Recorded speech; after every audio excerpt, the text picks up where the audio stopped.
Bien, vamos a obtener la ecuación de un dióptrio esférico.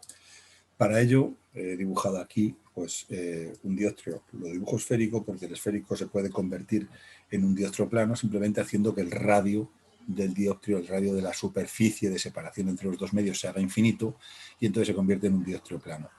Bien, lo que hemos hecho es tomar un punto P, de este punto P parte un rayo, entra en el dióptrio, este es el radio de la superficie esférica, R, como el radio es perpendicular a la superficie, actúa como normal, este es el ángulo incidente, se refracta por dentro del dióptrio, por el otro medio, perdón, N1 y N2, y llega al eje de nuevo en el punto P'.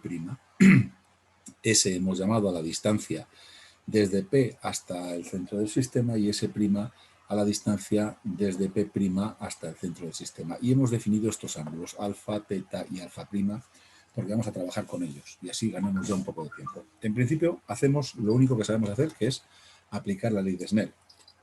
¿De acuerdo? Aplicamos la ley de Snell. Voy a coger otro color. Aplicamos la ley de Snell. La ley de Snell al cambio de medio.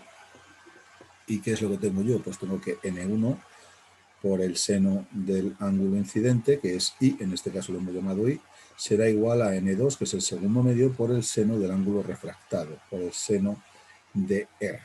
Bien, y ahora tenemos que hacer un inciso. Y es que en óptica, cuando estamos trabajando en óptica geométrica, trabajamos en una cosa que se llama la zona paraxial. Y en la zona paraxial se da la circunstancia de que los ejes van muy cercanos al ángulo. Paraxial significa eso, cercanos al eje. Son ángulos inferiores a 10 grados y en los ángulos inferiores a 10 grados se da la circunstancia de que cuando el ángulo se mide en radianes, tanto el ángulo como el seno del ángulo como la tangente del ángulo se, digamos, confunden porque tienen valores muy parecidos. Si lo comprobamos con una calculadora, pues podemos poner, yo qué sé, ponemos esto en radianes y vemos, perdón, no la ponemos en radianes, la ponemos normal y vemos que el ángulo, el seno de 10 grados es 0,173, la tangente de 10 grados es 0,176 y 10 grados en radianes son 10 partido por 180, que son 0,173, ¿no? Entonces se pueden confundir, simplemente se pueden transformar unos en otros porque el error de apreciación está en los milímetros. De manera que yo puedo escribir la ley de Snell, en este caso, como n⁻1 por I igual a n⁻2 por R, por el ángulo, siempre y cuando los ángulos los escriba en radianes. Bien, para utilizar distancias en lugar de ángulos, porque los ángulos son realmente complicados de medir y sin embargo las distancias son mucho más sencillas de medir, vamos a intentar convertir estos ángulos en distancias. Para ello tengo que intentar transformarlos en alfa, teta, alfa', porque esto sí que los sé transformar en distancias, ya que están en función de la altura a la que golpean el cambio de medio y de las distancias definidas como S y S'. Tomo en primer lugar el triángulo PAC. Tengo aquí mi ley de Snell.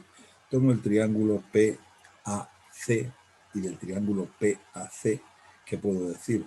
Pues puedo decir que alfa más teta más este ángulo interior, que es 180 menos I, más 180 grados menos I, es igual a 180 grados. Luego, I es igual, el ángulo incidente lo puedo escribir en función de alfa y teta, y es igual a alfa más teta. Del otro triángulo, del ACP', del ACP', el triángulo ACP', este de aquí, yo puedo decir que R, que sí que está ahora en el triángulo, R más alfa' más este de aquí, que es 180 menos teta, más 180 menos teta, es igual a 180. De nuevo se nos van los 180 grados y nos queda que R, en este caso lo puedo escribir, el ángulo R lo puedo escribir como teta positivo menos alfa, teta menos alfa'. Teta menos alfa'. De modo que la nueva ley de Snell, con estos ángulos que he calculado, me queda me queda que es n sub 1 por i, que es alfa más teta, igual a n sub 2 por r, que es teta menos alfa prima. Lo único que tengo que hacer ahora es escribir cada uno de estos ángulos en función de las distancias que están aquí definidas. Alfa, que es el primero de ellos, lo puedo expresar como la tangente de alfa, es decir, yo alfa lo puedo igualar a la tangente de alfa, y la tangente de alfa sería h partido por s. Como s es negativo, le metemos un signo menos h partido por s.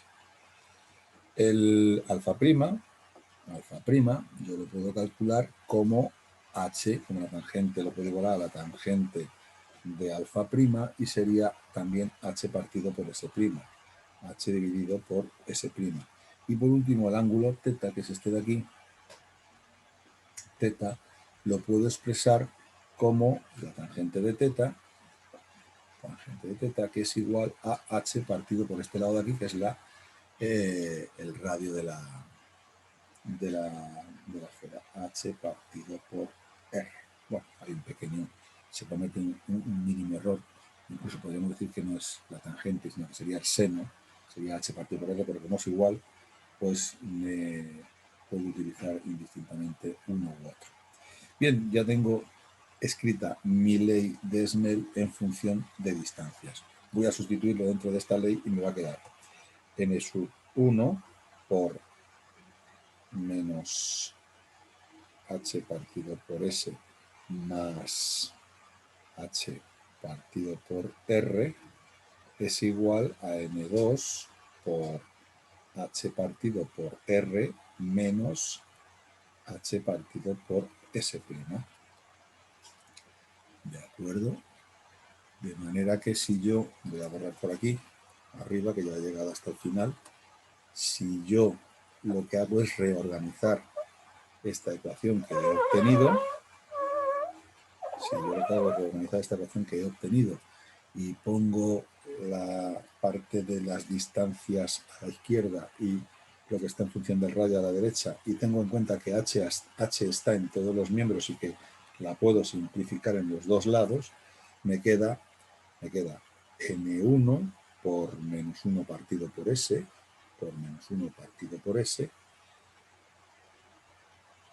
menos más, porque ahora tengo 1 partido por s, paso para allá, más n2 por 1 partido por s', es igual, y a la derecha tengo n2 por 1 partido por r, menos n2 menos n1, lo voy a escribir así, n2 menos n1 partido por r, porque tengo n1 partido por r y n2 partido por r. Este es positivo y este, al cambiar de miembro, se hace negativo. n2 menos n1 partido por r, es decir, me queda n2, voy a ponerlo lo positivo primero, me queda n2 partido por s' menos n1 partido por s igual a n2 menos n1 partido por r. Y esto es la ecuación del diestro esférico, en la que todos los valores son índices de refracción o distancias mucho más fáciles de manejar que, evidentemente, los ángulos, que son muy complicados de medir. ¿Qué tiene importancia un cambio de medio, un diestro esférico? Bueno, pues tiene dos puntos importantes que nos van a ayudar luego a entender el resto de la óptica geométrica y que vamos a calcular y que llamamos focos. Vamos a borrar esto de aquí, y estos puntos importantes se llaman focos. ¿Qué son los focos? Pues los focos son unos puntos que cumplen las siguientes características. Existen dos focos, el foco objeto y el foco imagen. Si esto es un sistema, este es el eje del sistema, este es el centro del sistema, el foco objeto lo vamos a llamar F y el foco imagen lo vamos a llamar F'. ¿Qué es el foco objeto? Pues el foco objeto es el punto que cumple que todos los rayos que parten de él, en todas las direcciones, los que no atraviesan el sistema no, pero todos los rayos que parten de él, tras atravesar el sistema, permanecen paralelos. Es decir, estos cuatro rayos, tras atravesar el sistema, aparecen paralelos. Esto solamente ocurre cuando los rayos proceden del foco.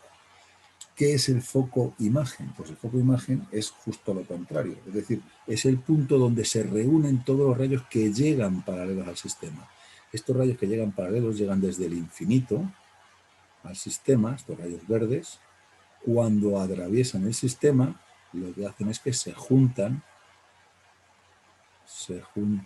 en un punto que es el foco imagen. Bueno, pues estos dos puntos con esas dos características se pueden calcular para un diestro esférico del que conozcamos precisamente estos datos. ¿Qué condición tengo que poner yo para calcular, por ejemplo, el foco imagen? Bueno, pues para calcular la posición del foco imagen, que son las distancias, primero voy a poner las distancias. Esto sería F' con minúscula, la distancia del foco imagen, y esto sería F con minúscula. Bueno, si yo quiero calcular la distancia del foco imagen, la F', lo que tengo que hacer es decir dónde están mis objetos. Pues los objetos, los rayos parten de un objeto que, como llegan paralelos, supongo que está en infinito. Es decir, S es infinito y S' es F'. Si yo estos datos los introduzco en la ecuación del diestro esférico, tengo que N2 partido por F' menos N1 partido por infinito es igual a N2 menos N1 partido por el radio. De tal manera que yo puedo despejar el valor de F' y decir que F' es igual a N2, F' es igual a N2 por el radio partido por N2 menos N1. N2 menos N1. De igual forma, si lo que quiero calcular es F, lo que tengo que decir es que la posición, en este caso S es F, y la imagen, S', donde se forma, donde se juntan los rayos que parten de F, los rayos rojos se juntan en el infinito.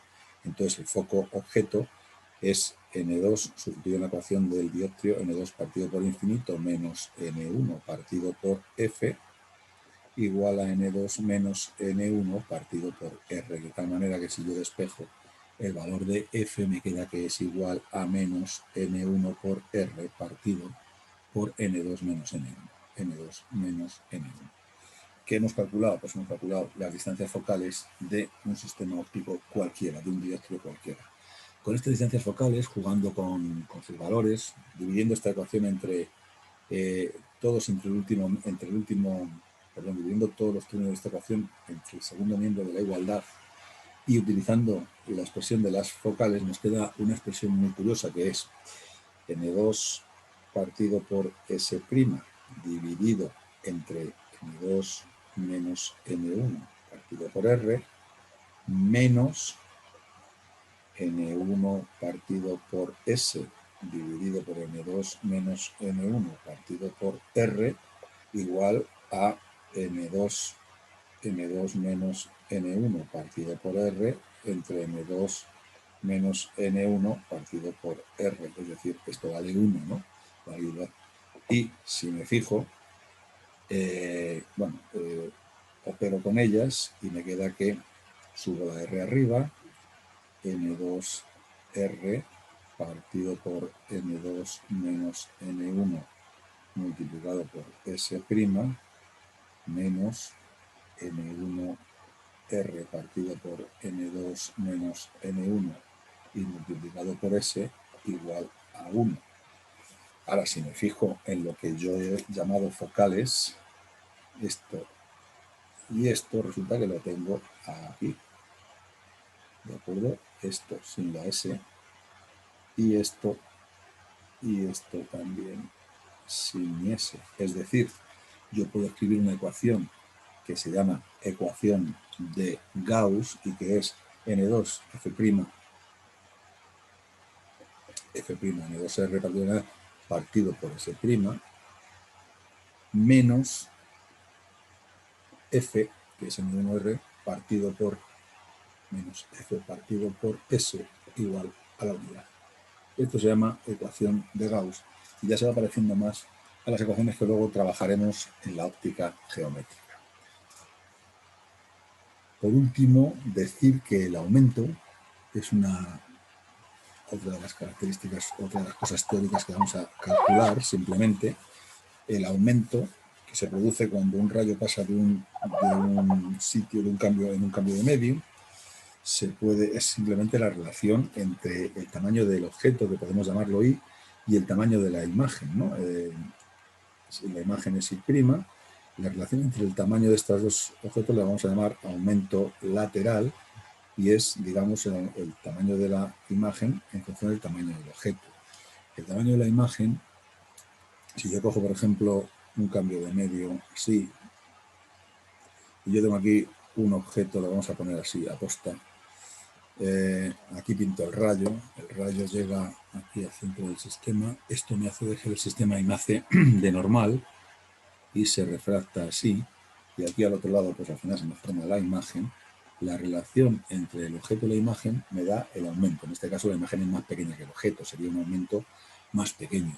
Si yo a esto lo llamo, como ya sabemos, I, y a esto lo llamamos R, a este ángulo lo llamamos R, yo planteo la ley de Snell, como siempre. Esto es el índice N1, esto es el índice N2, pues N1 seno de I igual a N2 seno de R, pero sabemos que en óptica parasial lo que tenemos es N1 por I igual a N2 por R. Bien, vamos a escribir I y R en función de las distancias que conocemos. Esto es S y esto es S', que son las distancias objeto e imagen, y planteamos luego la ecuación que nosotros tenemos, que es esta de aquí. Bien, o esta de aquí. En principio, y yo lo puedo escribir como tangente de I también, como hacíamos en el otro caso, que es igual a I partido por S. Sería igual a I partido por S.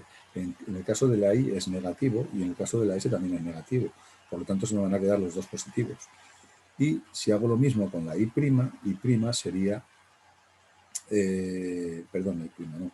Si hago lo mismo con R, R lo podría escribir mediante su tangente, y la tangente de R es I' partido por S'. De manera que ya tengo la I' y la S' metida en mi ecuación, en mi ley de Snell. Es decir, yo tengo ahora que N1 por I, que es I partido por S, es igual que N2 por R, que es I' partido por S'. Y lo que nosotros pretendemos es conocer el valor del aumento lateral. ¿Qué es el aumento lateral? I' partido por I. Pues vamos a buscar la relación entre I' y I en esta fracción de aquí. La I la bajamos aquí abajo. Lo que está bajando, lo que está multiplicando pasa dividiendo, y lo que está dividiendo pasa multiplicando. Entonces esto está multiplicando.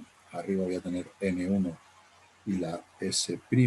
Abajo voy a tener N2 y la S. Y aquí voy a tener arriba la I y abajo la arriba la I' y abajo la I, que precisamente es el aumento lateral.